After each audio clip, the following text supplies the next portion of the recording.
Je pense que la valeur perçue, il y a quelques années encore, d'une montre qui était en or, qui pesait lourd, donc qui était synonyme d'une grande valeur, est pour nous quelque chose de dépassé.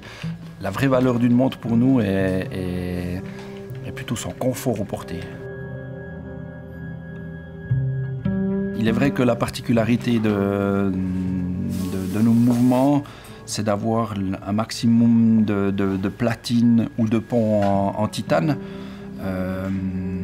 Une fois de plus, c'est une recherche du confort, mais qui passe pour nous par la légèreté et la résistance du matériau. Pour les mouvements, on utilise ce qu'on appelle le nid d'abeille. Ce sont des petites couches, des fines petites couches qui sont forgées et ensuite qui sont soudées ensemble. Nous avons développé il y a quelques années en arrière des boîtes en alusique. C'est un aluminium au silicium. Sa mise en œuvre est extrêmement délicate. Les boîtes se faisaient par centrifugation de la matière. La terminaison se faisait par meulage. C'était une mise en œuvre qui était extrêmement délicate. La recherche pour nous d'un nouveau matériau est en général un concept qui ne tourne pas forcément au niveau du matériau, mais c'est le but final du concept qui nous amène à la recherche de nouveaux matériaux. Le dernier exemple en date avec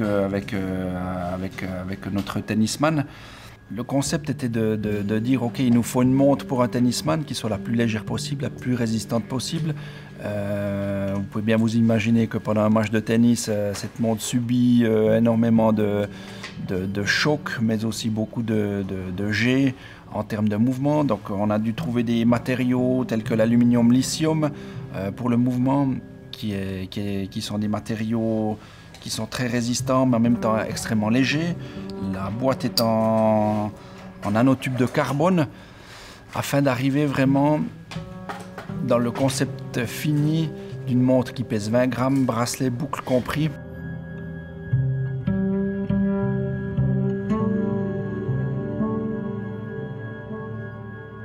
Je pense que la chance que nous avons en Suisse et dans l'industrie horlogère suisse, c'est que nous sommes dans un bassin ici, dans le Jura suisse.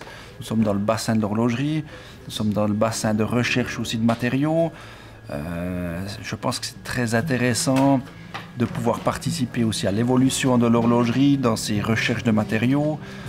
C'est vrai que la création de montres, la création de produits et la recherche de produits est quelque chose de très attrayant pour moi.